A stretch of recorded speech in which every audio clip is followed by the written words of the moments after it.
Hello and नमस्कार, मैं doctor कंचन Singh Bharat homeopathy में आप सभी का स्वागत करती हूं।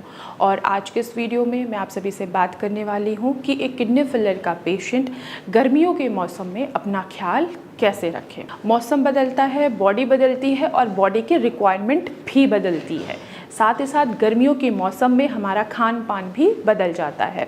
तो हमें इस कंडीशन में एक किडनी फेलियर पेशेंट का बहुत ही अच्छे तरीके से ख्याल रखना होता है, क्योंकि अक्सर देखा गया है कि किडनी फेलियर पेशेंट की भी परेशानियां धीरे धीरे बढ़ती चली जाती हैं, जैसे कि उनका क्रेटिनिन, उनका यूरिया, उनका जीएफआर कम हो जाता है, पोटेशियम बढ़ जाता है।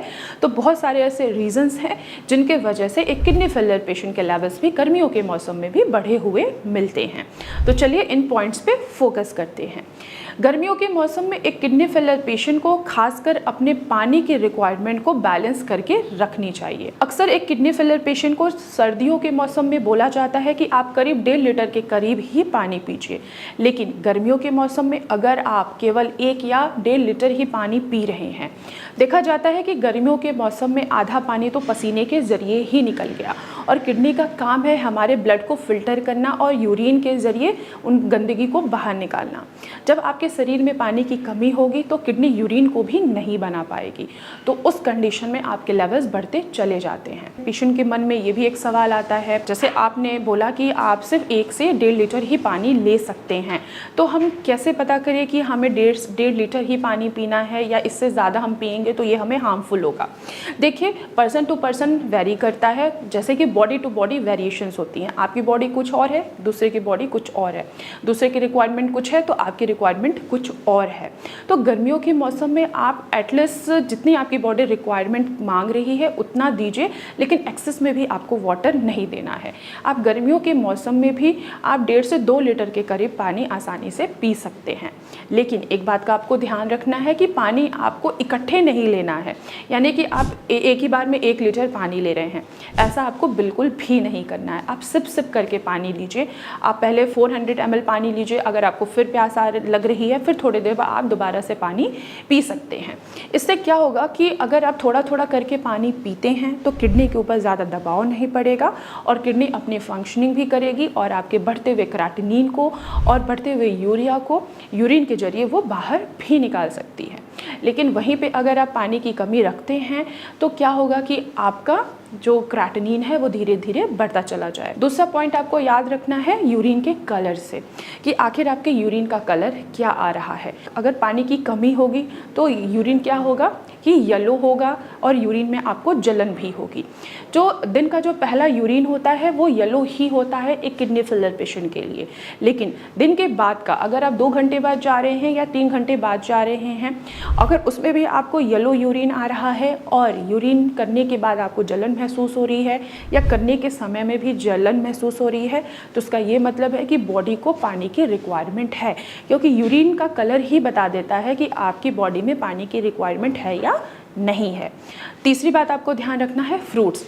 देखिए, गर्मियाँ आ रही हैं और गर्मियाँ आ भी चुकी हैं, तो गर्मियों के मौसम में बहुत अच्छे अच्छे फ्रूट्स मिलते हैं और हर किसी को सारे फ्रूट्स खाने का भी मन होता ही होता है, स्पेशली किडनी पेशेंट का। अब जैसे गर्मियों में आम का सीज़न आ गया है, तरबूज का सीज़न आ गया है, मस्क मेलन का सीज़न आ गया है। अब पेशेंट को ये लगता है कि क्या हम ये खाएँ या नहीं खाएँ। तो देखिए, गर्मियाँ आ गई हैं और अभी मार्केट में मैंगोज़ मिल रहे हैं, यानी कि आम मिल रहा है, लेकिन अगर आप आम का सेवन करेंगे तो इससे आपका क्रेटिनिन यूरिया बढ़ सकता है। अगर एक साइंटिफिक और एक केमिकल के जरिए मैं आपको समझाऊं, केमिकली समझाऊं कि किडनी के बॉडी के अंदर क्या क्या चीज़ें होती हैं अगर हम एक आम का भी सेवन करते हैं किडनी फेलियर, तो देखिए, आम क्या है, खट्टा होता है, उसमें एसिड होता है और ऑलरेडी हमारी किडनी क्या है, ब्लड को फिल्टर नहीं कर पा रही है, ब्लड में एसिड मिक्स हो रहा है। आम का आप सेवन करेंगे, एसिड की मात्रा बढ़ेगी, मेटाबॉलिक एसिडोसिस होगा और साथ ही साथ आपका क्रेटिनिन, यूरिया एंड पोटेशियम भी आपका बढ़ सकता है।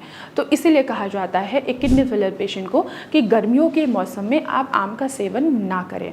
तरबूज की बात करें तो तरबूज में बहुत ज़्यादा पानी होता है, तो पानी की रिक्वायरमेंट आप पानी को लेके ही फुलफिल कर रहे हैं।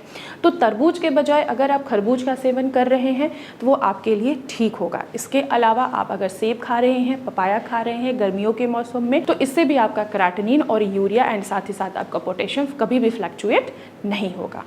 आपको इसके अलावा और भी कुछ बातों का ध्यान रखना है, जैसे कि आपका ब्लड प्रेशर। गर्मियों में जब पानी की कमी हो जाती है तो जो हमारा सॉल्ट है, हमारा सोडियम है, वो पसीने के जरिए बाहर ही नहीं निकल पाता है। अब जब पसीने के जरिए हमारा सोडियम बाहर ही नहीं निकलेगा तो गर्मियों के मौसम में अक्सर देखा गया है कि किडनी फेलियर पेशेंट का बीपी बढ़ा हुआ होता है। जहाँ बीपी बढ़ेगा वहीं पे आपका क्या होगा कि क्रेटिनिन भी बढ़ेगा, आपका यूरिया भी बढ़ जाएगा और वहीं पे किडनी की फंक्शनिंग डिस्टर्ब होनी स्टार्ट हो जाती है। तो आप इतना पानी लीजिए, बैलेंस में लीजिए कि आपकी किडनी के ऊपर ज़्यादा ओवरलोड भी ना पड़े और आपकी बॉडी में जो जो रिक्वायरमेंट है कि हाँ पसीने के जरिए सोडियम भी बाहर निकले और किडनी आपके यूरिन को भी बनाए और क्रेटिनिन यूरिया को फिल्टर कर सके। छोटी छोटी बातें होती हैं जो एक किडनी फेलियर पेशेंट को ज़रूर ध्यान रखना चाहिए। तो मैं आशा करती हूँ कि आप सभी को समझ में आया होगा कि एक किडनी फेलियर पेशेंट को गर्मियों में किन किन बातों का ध्यान रखना चाहिए। तो आज की वीडियो में बस इतना ही, फिर मैं मिलूँगी नेक्स्ट वीडियो में। तब तक के लिए धन्यवाद।